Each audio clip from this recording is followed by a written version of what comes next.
Hi, it's Jane from Jane Rowland Photography. This year, all our lives have completely changed because of the coronavirus. The way we work, the way we socialise, the way we shop, it's all completely changed.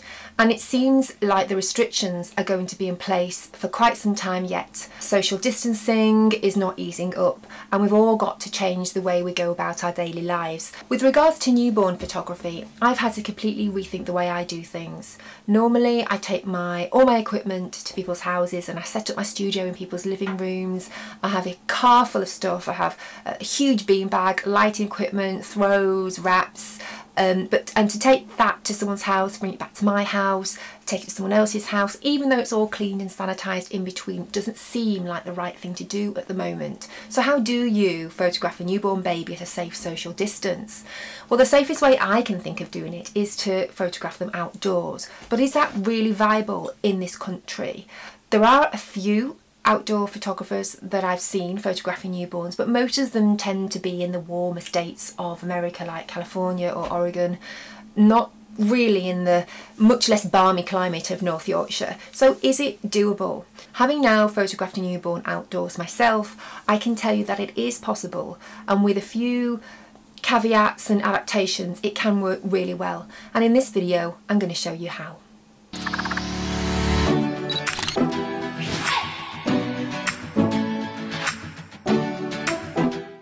So when the lockdown eased, I was seriously thinking of not shooting any newborns for the next year and switching my business to focus more on outdoor family photography, because I just couldn't see how it was possible to photograph a newborn outdoors. So after lockdown, just as I was wondering how I was going to move forwards with my business, I got a query from a client for an outdoor newborn photo shoot for a baby that would be 2 weeks old on the day of the shoot. So I had a rethink and I thought, what are the reasons that I think this wouldn't work, and are there ways of getting round those reasons? And I came up with 4 main reservations that I had as to why photographing a newborn baby outdoors was going to be quite difficult. So my first reason was temperature. A newborn baby has just spent 9 months inside the womb at temperatures of over 90 degrees. So the first few weeks after they're born, they're very, very sensitive to cooler air. Room temperature, which feels quite comfortable for us, to a baby is really very chilly. And that's why they cry when they get changed, when they have the nappy changed, because they don't like that cold air on their skin. So when I do a shoot at someone's house, in my instructions I tell them to turn up the heating really high so it's really, really warm, and I also bring, on top of that, I bring my own space heater, so it really is very, very warm on a typical newborn photo shoot. So given that a baby has to be so warm on my normal photo shoots, how would I adapt that to make sure they were comfortable in a much cooler environment outside? That was my first reservation. The second reservation I had was to do with posing the baby and wrapping the baby. Now normally I'm very hands-on with a baby. There's a lot of physical contact where we pose the arms and the legs and the fingers, and there's a lot of soothing, kind of stroking the forehead, trying to get them to go to sleep, and a lot of gentle rocking. So most of my newborn photo shoots involve me having a lot of physical contact with the baby. If that was done at a social distance, how would that work? And also, wrapping a baby is very important as well, because wrapping a baby can make or break a photo shoot. Some babies don't settle at all, so wrapping a baby can really make it feel very secure, and it can make it go to sleep. And you can even photograph a baby when they're still awake if they are wrapped. But a lot of parents, a lot of mums, even experienced mums, don't know how to wrap a baby because they just don't do it. It's becoming a bit more popular recently, but the vast majority of mums that I've worked with don't know how to wrap a baby. It's just not something that they do. So if I couldn't wrap a baby, how would that work if I wasn't able to touch or wrap the baby myself? That was my second reservation. My third reservation had to do with lighting. Normally I use studio lighting and I have complete control. I can control the direction of the light, the intensity of the light, the softness of the light. Outside I have no control over the light, and if it's an extremely sunny day and there's no shade and it's the middle of the day when it's harsh sunlight, no matter how brilliant the baby is, those photographs are not going to come out well because the lighting is not going to be right. So I had to think about how I could get around that problem and make sure that I could get the lighting that I needed to create lovely images of the baby. My fourth reservation was to do with the camera angle. Almost all my shots are photographed from overhead, either on a beanbag, which is about knee height, or sometimes a prop on the floor. And I couldn't do that outside at a social distance because I'd be too far away. So how am I going to get those shots that are from a slightly higher angle so we can make sure that we can see all the baby's features? So those are my 4 main reservations about outdoor newborn photography. And with some planning and some forethought, we got round each one of those problems. The first reservation I had to do with temperature was actually quite easily resolved.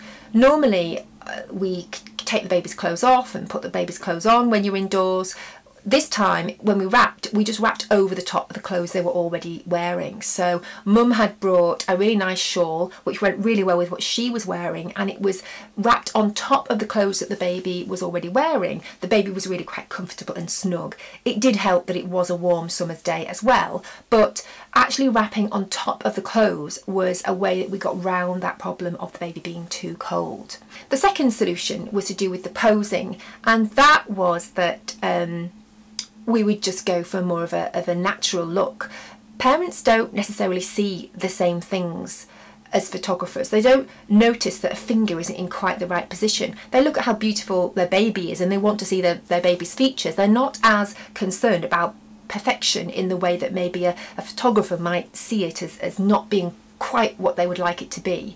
So posing wasn't really as much of an issue, because also we could use the bodies of the parents, we could use them as a prop, so they could actually hold the baby in such a way that we could see their features, which meant that actually we could still create some beautiful photographs by using their bodies to mould the baby into shape.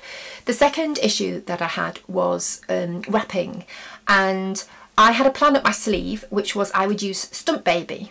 Now, Stump Baby is something that I bought when I started out in photography and I wanted to practice wrapping. It's a reborn doll. It's very lifelike, and I wanted to really get to grips with wrapping a baby effectively, so I practiced and practiced and practiced on my reborn doll, on Stump Baby. Stump Baby hasn't been used for a few years, but I got it out because what I thought I could do is I could have Stump Baby on my knee and I could wrap Stump Baby, and then the parent could have their baby on their knee and they could copy what I was doing. And so that way they could, if needed, if the baby was really unsettled, they could learn how to wrap their baby and just copy what I was doing with Stump Baby. As it happened on the day, we didn't need Stump Baby because the baby settled really well and it just wasn't needed. But it was useful to have a plan B just in case we had a baby that really wasn't going to settle. The way we got around the third problem, which was the lighting, is we photographed in the afternoon. So the shoot started at 3 o'clock in the afternoon, which was great because by that time of day, even when it's bright sunshine, and it was bright sunshine on this day, you got a little bit of shadow. I'd already checked beforehand, the clients had a location in mind, and I asked them to check that there was something like a tree or something that did cast some shadow, because it would be very difficult even at 3 o'clock in the afternoon to do a shoot if there was no shadow whatsoever. As it happened, there was a tree right in the middle of the patch of grass, and that's where we based a lot of our shoot, and there was enough shade there which meant that we could get out of the direct sunlight and take some really nicely exposed photographs. We also managed to, for the second part of the shoot, we moved to their back garden, and by that time it was about 4 o'clock, and by that time there was enough shadow in the corner of the garden that I put my beanbag in the back of the car just in case I'd had an opportunity to use it. So I brought it out and we placed it in the corner of their garden, and so we did take 1 or 2 beanbag shots in the shade. Obviously I didn't have control of the light in the way that I normally would, but in the end it didn't matter because we got some really lovely images of the baby with the blanket, which is what the parents wanted, and you know, they're less concerned with the lighting perfection than I was, and I was really pleased with the results in the end. The fourth issue I had was the camera angle. Normally I shoot from above and I wasn't quite sure how that was going to work at a greater distance. I solved that problem by bringing with me quite a steep step ladder. So I had a step stool with me, and I stood on the stool, and so I photographed the parents holding the baby, and I photographed them slightly from a higher angle, and also by them sitting down on the grass. that meant that I could photograph them from above as they were holding the baby, and they could, you know, have their bodies to pose the baby so they could lift the head up, so I could get some really clean shots. So all the reservations I had about shooting a newborn baby outdoors, in the end we overcome them, and the shoot was really very successful. So to conclude, there are a couple of points I would make that I've learned about outdoor newborn photography. One is that it's definitely possible. And it's possible, I would say, for a good 6 months of the year between April and September. Obviously it's seasonal, and beyond September, October time it's getting too cold really to seriously consider it. But for a good half of the year, I would say it's very possible, and it can be done very well. The other disadvantage to outdoor shoots is that they are more likely to be postponed because they are subject to the weather conditions, and it rains a lot in this country. So that's something that you have to bear in mind, and maybe check the weather forecast, obviously, see if it's going to be viable, have a few backup dates just in case the day you want the shoot to take place just doesn't go ahead because of the weather.